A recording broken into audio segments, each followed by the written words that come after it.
ಎಲ್ಲರಿಗೂ ನಮಸ್ಕಾರ. ಎಲ್ಲರಿಗೂ ನನ್ನ ಚಾನಲ್ಗೆ ಆಧಾರದ ಸ್ವಾಗತ. ಆಷಾಢ ಮಾಸದ ಪೂರ್ಣಿಮಾ ತಿಥಿಯನ್ನು ನಾವು ಗುರುಪೌರ್ಣಮಿ ಅಂತ ಆಚರಣೆ ಮಾಡ್ತೀವಿ.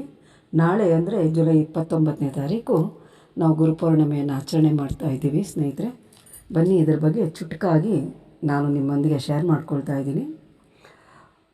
ಈ ಗುರುಪೌರ್ಣಿಮೆಯನ್ನು ನಾವು ವ್ಯಾಸ ಪೌರ್ಣಮಿ ಅಂತ ಕೂಡ ನಾವು ಕರಿತೀವಿ. ಗುರುಪೌರ್ಣಮಿ ಅಂದರೆ ಏನು ಅಂತ ಹೇಳಿದ್ರೆ, ಅಜ್ಞಾನವೆಂಬ ಅಂಧಕಾರವನ್ನು ನಿವಾರಣೆ ಮಾಡಿ ಜ್ಞಾನ ಎಂಬ ಪ್ರಕಾಶವನ್ನು ಚೆಲ್ಲುವ ದಿವ್ಯ ಶಕ್ತಿನೇ ಗುರು.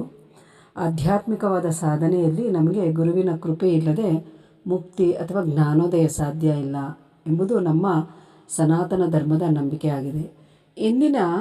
ಇವತ್ತಿನ ಆಧುನಿಕ ಯುಗದಲ್ಲಿ ತಂತ್ರಜ್ಞಾನ ಎಷ್ಟೇ ಮುಂದುವರೆದಿದ್ರೂ, ಮಾಹಿತಿ ನಮಗೆ ಸುಲಭವಾಗಿ ಸಿಗುತ್ತಾ ಇದ್ದರೂ ಕೂಡ ಸರಿಯಾದ ದಾರಿ, ಜೀವನ ಮೌಲ್ಯ ಹಾಗೂ ಆತ್ಮಶಾಂತಿ ಸಿಗಬೇಕಾದ್ರೆ ನಮಗೊಬ್ಬ ಸದ್ಗುರುವಿನ ಮಾರ್ಗದರ್ಶನ ಬೇಕೇ ಬೇಕಾಗಿದೆ.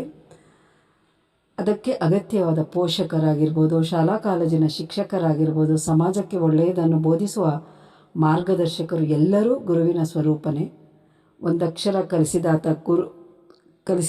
ಕೂಡ ಗುರುವಿನ ಸಮಾನ ಅಂತ ಹೇಳ್ತಾರೆ. ವೇದಗಳನ್ನು ಸಂಕಲಿಸಿದ ಮತ್ತು ಮಹಾಭಾರತವನ್ನು ರಚಿಸಿದ ಗೌರವಾನ್ವಿತ ಋಷಿ ಮಹರ್ಷಿ ವೇದವ್ಯಾಸರ ಜನ್ಮ ವಾರ್ಷಿಕೋತ್ಸವವನ್ನು ಸ್ಮರಿಸುವ ಈ ಒಂದು ದಿನವನ್ನು ನಾವು ಗುರುಪೌರ್ಣಮಿ ಅಂತ ಕೂಡ ಆಚರಣೆ ಮಾಡ್ತೀವಿ. ಹಾಗೆ ಬೌದ್ಧರು ಸಾಂಪ್ರದಾಯಿಕವಾಗಿ ಈ ಹಬ್ಬವನ್ನು ಗೌತಮ ಬುದ್ಧನ ಪ್ರಥಮ ಧರ್ಮೋಪದೇಶದ ಅಂಗವಾಗಿ ಆಚರಣೆ ಮಾಡ್ತಾರೆ. ಯೋಗ ಸಂಪ್ರದಾಯದ ಪ್ರಕಾರ ಆದಿಯೋಗಿ ಶಿವನು ಸಪ್ತರ್ಷಿಗಳಿಗೆ ಪ್ರಥಮವಾಗಿ ಯೋಗ ವಿದ್ಯೆಯನ್ನು ಬೋಧಿಸಿದ ಈ ಒಂದು ದಿನವನ್ನು ನಾವು ಗುರುಪೌರ್ಣಮಿಯಾಗಿ ಆಚರಣೆ ಮಾಡ್ತೀವಿ.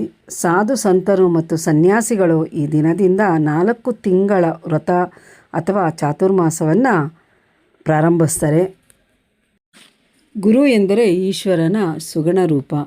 ವರ್ಷದಾದ್ಯಂತ ಪ್ರತಿಯೊಬ್ಬ ಗುರುಗಳು ತಮ್ಮ ಭಕ್ತರಿಗೆ ಆಧ್ಯಾತ್ಮದ ಬೋಧನಾಮೃತವನ್ನು ನೀಡ್ತಾನೆ ಬಂದಿರ್ತಾರೆ. ಇಂತಹ ಒಂದು ಮಹಾನ್ ಗುರುಗಳ ಋಣವನ್ನು ನಾವು ತೀರಿಸುವುದು ಅಸಾಧ್ಯ. ಆದರೂ ಪ್ರತಿಯೊಬ್ಬ ಗುರುಗಳ ಬಗ್ಗೆ ನಾವು ಕೃತಜ್ಞತೆಯನ್ನು ವ್ಯಕ್ತಪಡಿಸುವುದೇ ಈ ಗುರುಪೌರ್ಣಮಿಯನ್ನು ಆಚರಣೆ ಮಾಡುವ ಇಂದಿರುವ ಒಂದು ಮಹಾನ್ ಉದ್ದೇಶ ಆಗಿದೆ. ಸ್ನೇಹಿತರೆ, ಹಾಗಾದರೆ ನಾವು ಹೇಗೆ ಇದನ್ನು ಆಚರಣೆ ಮಾಡ್ಬೋದು ಅಂತ ಹೇಳಿದ್ರೆ, ಶಿಷ್ಯರು ತಮ್ಮ ಆಧ್ಯಾತ್ಮಿಕ ಹಾಗೂ ವಿದ್ಯಾಗುರುಗಳಿಗೆ ಪಾದಪೂಜೆ ಮಾಡಿ ಅವರಿಗೆ ಹೂವು, ಹಣ್ಣು, ವಸ್ತ್ರ ಮತ್ತು ದಕ್ಷಿಣೆಯನ್ನು ನೀಡಿ ಆಶೀರ್ವಾದ ಪಡೀತಾರೆ.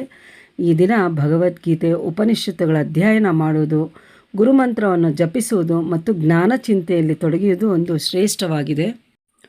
ಹಿಂದೂ ಆಧ್ಯಾತ್ಮಿಕ ಗುರುಗಳ ಜೀವನ ಚರಿತ್ರೆ ಹಾಗೂ ಅವರ ಬೋಧನೆಗಳನ್ನು ನೆನೆಸಿಕೊಂಡು ಅವರಿಗೆ ಗೌರವವನ್ನು ಸಲ್ಲಿಸಲಾಗುತ್ತದೆ. ಇನ್ನು ಹಲವಾರು ದೇವಸ್ಥಾನಗಳಲ್ಲಿ ವ್ಯಾಸ ಪೂಜೆ ಏರ್ಪಡಿಸಿ ಹೂವಿನ ಅಲಂಕಾರ ಹಾಗೂ ಹಲವು ಸಾಂಕೇತಿಕ ಕಾಣಿಕೆಗಳು ಅರ್ಪಣೆಯಿಂದ ವೇದವ್ಯಾಸರಿಗೆ ಹಾಗೂ ಬ್ರಹ್ಮಾಂಡ ಸದ್ಗುರುವಿಗೆ ಗೌರವವನ್ನು ಸಲ್ಲಿಸಲಾಗುತ್ತದೆ. ಪೂಜೆ ಪುನಸ್ಕಾರಗಳ ನಂತರ ಗುರುಗಳ ಕೃಪೆ ರೂಪಿಯಾದ ಗುರುಗಳ ಪಾದ ಪೂಜೆಯಿಂದ ದೊರೆತ ಚರಣಾಮೃತವನ್ನು ಪ್ರಸಾದದ ಜೊತೆ ಶಿಷ್ಯರಿಗೆ ಹಂಚಲಾಗುತ್ತದೆ.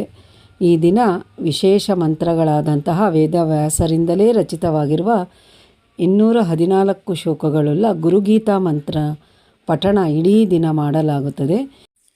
ಈ ದಿನ ಗುರುಗಳ ಪಾದಪೂಜೆ ಮಾಡುವ ಮೂಲಕ ಶಿಷ್ಯರು ಮತ್ತೊಮ್ಮೆ ತಮ್ಮನ್ನು ತಾವೇ ಗುರುವಿಗೆ ಸಮರ್ಪಿಸಿಕೊಳ್ಳುತ್ತಾರೆ. ಈ ದಿನ ನಾವು ಪಠಿಸಲೇಬೇಕಾಗಿರುವಂತಹ ಮಂತ್ರ ಗುರುಬ್ರಹ್ಮ ಗುರುವಿಷ್ಣು ಗುರುದೇವೋ ಮಹೇಶ್ವರ ಗುರು ಸಾಕ್ಷಾತ್ ಪರಬ್ರಹ್ಮ ತಸ್ಮೈ ಶ್ರೀ ಗುರವೇ ನಮಃ.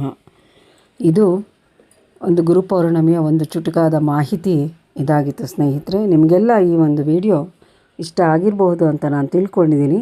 ಇಷ್ಟ ಆಗಿದ್ದಲ್ಲಿ ದಯವಿಟ್ಟು ಲೈಕ್ ಮಾಡಿ, ಶೇರ್ ಮಾಡಿ, ಹಾಗೆ ಕಮೆಂಟ್ ಮಾಡಿ ಅಂತ ಹೇಳ್ತಾ ನಾನು ಈ ವಿಡಿಯೋನ ಇಲ್ಲಿಗೆ ಕೊನೆ ಮಾಡ್ತಾಯಿದ್ದೀನಿ.